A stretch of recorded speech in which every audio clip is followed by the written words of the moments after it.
prvom rade vám chcem poďakovať, že ste teda prišli do dnešnej relácie, že ste neušli z boja, že budete môcť divákom vysvetliť, čo sa vo štvrtok večer stalo. Samozrejme, dopravná nehoda je vždy nepríjemnosť, našťastie vo vašom prípade bez ranení. Neskončilo to fatálne, ale poškodili ste semafor a vaše auto.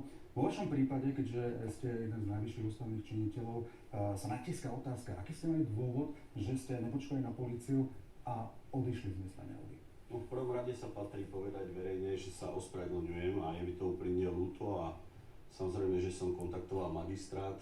Tá škoda je zhruba 1500 €, ja zajtra idem tam, aj to zaplatím a starostovi Dubravky som povedal, že ak budú nejaké verejnoprospešné práce, tak sám dobrovoľne tam prídem, pretože áno, dostal som šmík, je to moja chyba. Odišiel som preto, lebo ako stará škola som v tom, že ak človek spôsobí škodu do 3900, čo mi teraz vysvetlili, že to tak nefunguje, tak by som nemal byť na mieste.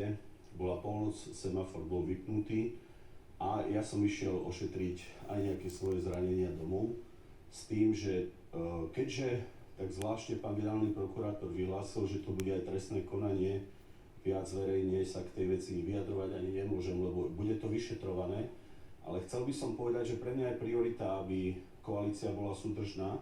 Ďakujem za podporu aj pánovi Ficovi. Vedel som, že pán Pellegrini má si hodiť cez palubu, ale na druhej strane urobím všetko preto, aby Šimečka, Sulík a opozícia nemohli vládnuť. Takže ak by to vyšetrovanie ukázalo nejaké moje závažné iné schybenie, okrem poškodenia semaforu, ktorý, ešte raz hovorím, zaplatím, je to 1500 €, považoval som, že je to škodová udalosť, nie je dopravná nehoda.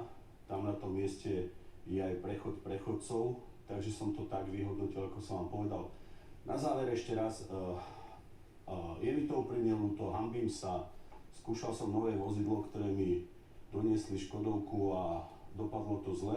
Ostatné všetko som vysvetlil polícii, vysvetlím, budem chodiť na všetky výsluchy, dal som súčinnosť, dám ju a iné ako to, že ospravedlňujem sa každému, komu som ublížil, beriem vinu na seba a pokiaľ by to malo oslabiť koalíciu, na druhý deň vyhodím zodpovednosť. Ako médiá aj politici sa pýtajú, že či ste pili pred jazdou alkohol? Nie, nepil som žiaden alkohol, mám svoju ochránku šoférov a keby som mal čo len kvapku, tak oni sú u mňa o 5 minút kedykoľvek. Polícia vás dohľadala na základe toho, že na mieste činu ste zanechali vaše evidenčné číslo vozidla. Následne vás teda policajti dohľadali. Včera v rozhlase pán poslanec Šipoš hovoril o tom, že majú údajne teda informácie, že ste sa správali nejak trošku hrubšie, agresívnejšie, že ste dali zámky obytosti. Ja sa chcem len opýtať, teda, či to môžete potvrdiť a či vám policajti dávali fúkať. Počúvajte, všetky veci boli, všetko je tak, ako má byť v zmysle, ja nemôžem detaily hovoriť, lebo včera mi bolo oznámené, že to bude aj vyšetrované, takže všetko bude v spise. Chcem povedať, že pán Šipoš a Matovič hrubo a sprosto klamú, ako oni vedia, tak ako klamali pri mnohých iných veciach, keď tvrdili, že som podvádzal, otváral listy, že som mal napadnutie a neviem aké veci. Chcem verejne povedať, že ten hyenizmus opozície, ale aj médií, pretože to, čo médiá robia z tejto udalosti, áno, patrí mi hanba, urobil som chybu, poškodil som semafor, škodu 1500 € nahradím, tých udalostí sú desiatky a čo sa ešte chcem zamyslieť je, že semafor ani nespadá pod tie verejné zariadenia, ktoré by mali byť posudzované v trestnom konaní.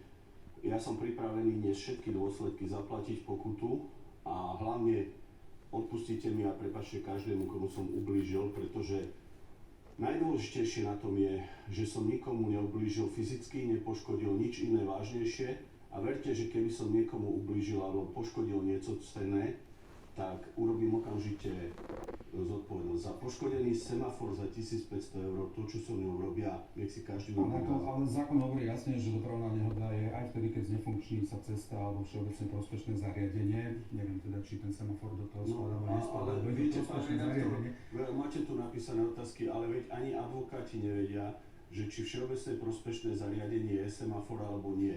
Dnes hovoria o prechode cez železnice. To, čo ma mrzí, rešpektujem pána generálneho prokurátora, ja si ho ctím a hlavne títo všetci rozprávajú, že generálny prokurátor je náš nejaký priateľ.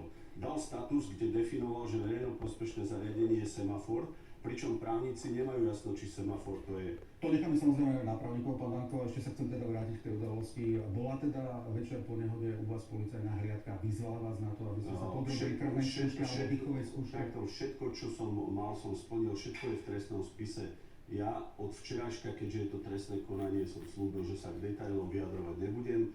Všetko som si splnil, aj to, čo sa pýtate, všetko bolo A vyriešené. ako ešte jedna vec, pretože aj zákon hovorí o tom, že za opustenie miesta nehody hrozí pokuta od 200 do 1000 eur a zákaz viesť motorové vozidlo na 5 rokov. Bol vám odobratý vodický preukaz, alebo ho ešte stále? Viete čo, ja sa auta nedotknem, vodicky som povedal, že keď sa dá, tak dobrovoľne odovzdám, zaplatím samozrejme akúkoľvek škodu, Čiže vám ho neodobratý. ale ja, viete, ešte raz, ja som poškodil semafor za 1500 eur. Bolo to dopravná nehoda. Pán redaktor, prosím vás, Pán Danko, ja tomu rozumiem, ale ide o to, že ste porušili zákon, porušil ste vrcholový politik. ale som pripravený, Na nie tom sú všetky. semafore mohla stať nejaká žena s Áno. malým dieťaťom, našťastie sa to nestalo.